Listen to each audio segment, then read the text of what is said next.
Alright, so we are going to start off chapter 5 now. Um,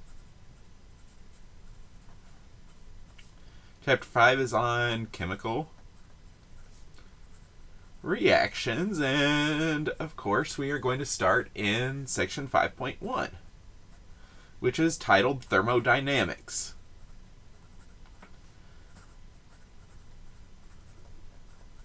Now, I always like to break down. I know I've said this several times in these videos. I like to emphasize what words mean. So let's look at this word. Thermo, of course, means heat. And more broadly, we mean energy. Dynamic means movement. So thermodynamics means the movement of heat or the movement of energy, right? That's what the entire field deals with. We're doing one section of it in this video that's probably going to be 10 minutes long, give or take. You could take an entire semester course. You could take a two-semester course on this. This is a very, very deep and complex topic, but we're going to keep it simple. All right. So first of all, anytime we talk about a thermodynamic system, we need to define two terms. And that is the system, which is the thing we care about, and then the surroundings, which is everything around it, which could be, depending on our context and our frame of reference, could be up to and including the entire universe. All right, now, also when we talk about when we talk about thermodynamic processes, we talk about two things, right? One of those is we can talk about an exothermic process.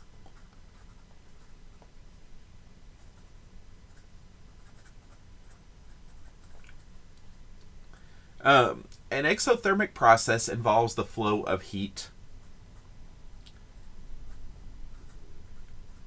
from the system to the surroundings. Now, what's an example of an exothermic process? Something that a very common, very familiar one, something burning. All right? The system is the flame, the fire. The surroundings are everything around it. It's warming the surroundings. Just all kinds of different things like that, or anything like that. Typically, we will perceive an exothermic process as something that gets warm. Now, we also have endothermic. Endothermic is the opposite of that. Endothermic is the flow of heat, or I should say heat flows from surroundings to system, right? Heat flows from the surroundings to the system. Okay?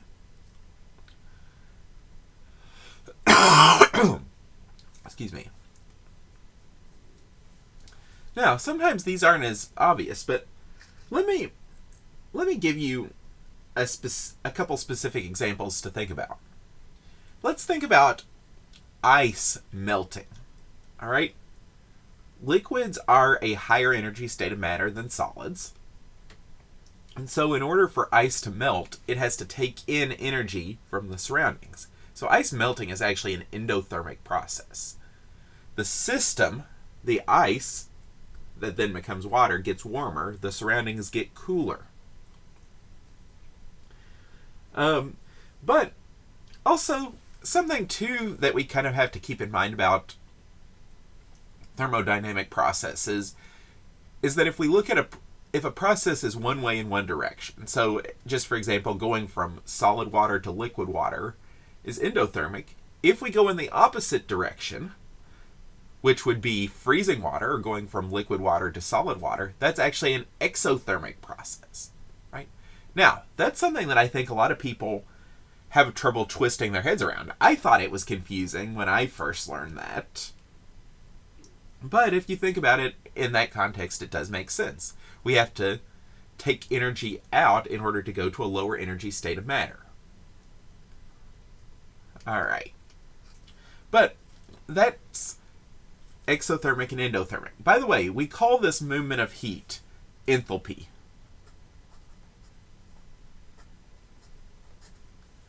Which is delta H. We abbreviate as delta H. Delta, of course, we talked about this. I'm not sure if I've talked about it in any of my videos, but we talked about it in lab. Delta,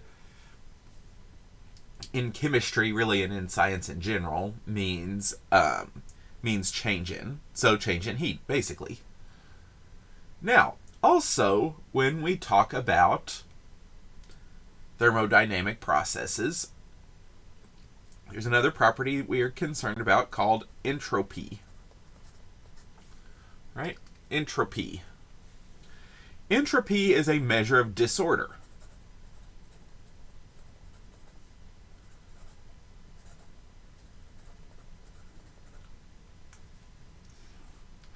Right?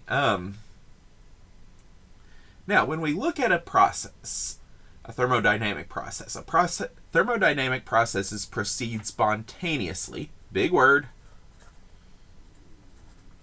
Basically, that means that they proceed without any input from us. That's an oversimplification. In a way that increases entropy. Okay, so processes proceed spontaneously in a way that increases entropy.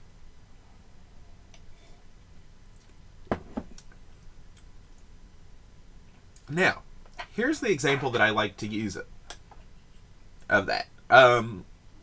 So, of course, I'm making this during the summer semester, and I'm going to be in my office like 5 or 6 times this summer. But my office at work 5 or 6 times this summer. But I'm also intentionally not showing you what's behind me in my office at home because it's a complete disaster.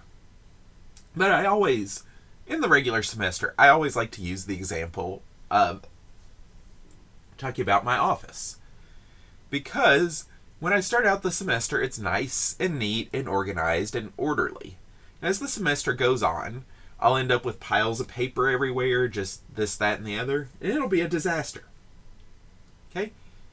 And it's just kind of happened that way. Now, can I make my office go to being less disordered? Can I decrease the entropy in my office? Yes, I can. I can organize it. That involves me expending energy to do that,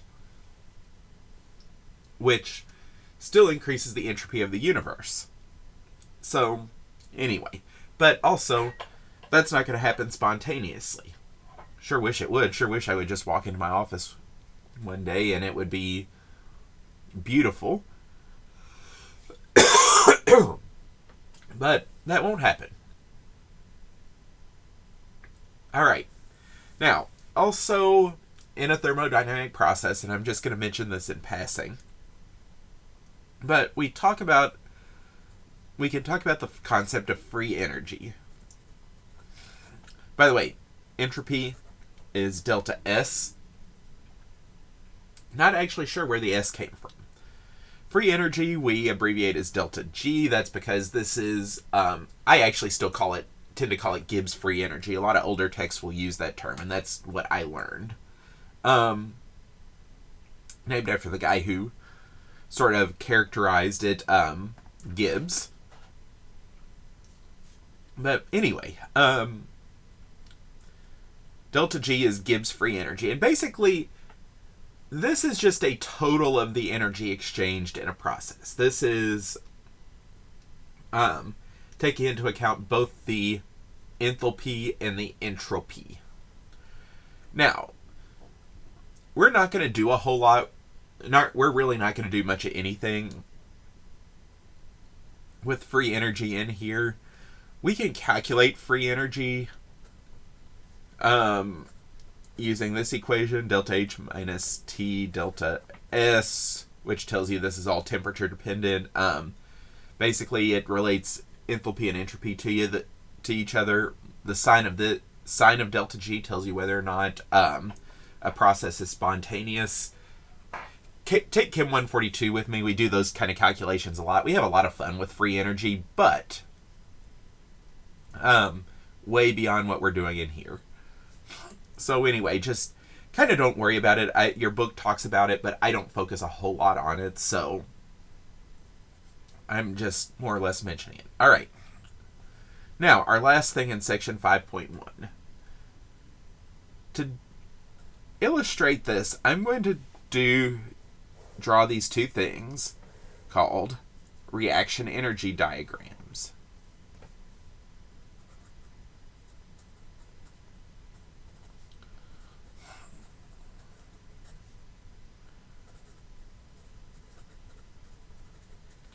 Now, on this axis I have energy.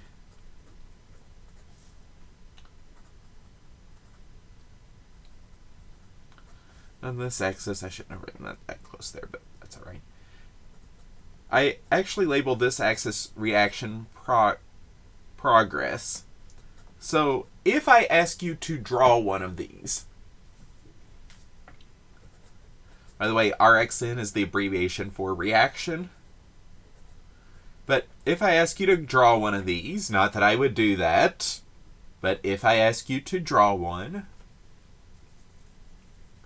By the way, if I ask you on the exam to draw one and you watch this video, please make a note in the video that I reminded you specifically of this. We labeled this axis, though, reaction progress. That's what I want you to note specifically, I should say, is that I said that in the video, that this axis is reaction progress. But anyway, a lot of people will put time on here. That's actually not correct. Time, well, we're going to talk a little bit about time in section 5.2, but that's a whole other topic. But anyway, I'm going to draw two of these. One is going to look like this. One's going to look like this. These are very generic, but a couple of things on this. First of all, this one on the left is an exothermic reaction. One on the right is an endothermic reaction.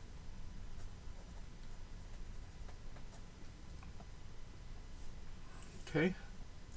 Now, we look at the difference between these 2 points. That's our delta H, our enthalpy. By the way, something else too with the enthalpy, if you can see from this, for an exothermic reaction, our delta H is going to be negative. For an endothermic, delta H is going to be positive. But anyway, the key takeaway from this, though, is that in an exothermic reaction, we've started with our reactants up here. We've come down here for our products. That is our we have less energy in our products than our reactants. We've lost energy. Where did it go? To the surroundings. That makes this exothermic. Same deal, opposite here. Our products have higher energy than our reactants. We've taken in energy from the surroundings. All right. Now, you'll notice these. In both of them, we have this hump that we go up, and then we go to the end of the reaction.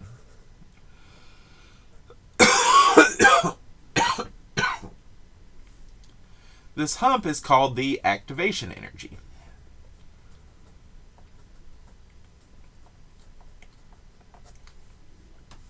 Activation energy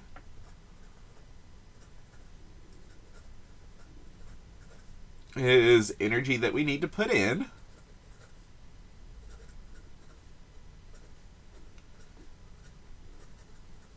energy put into a reaction to make it go.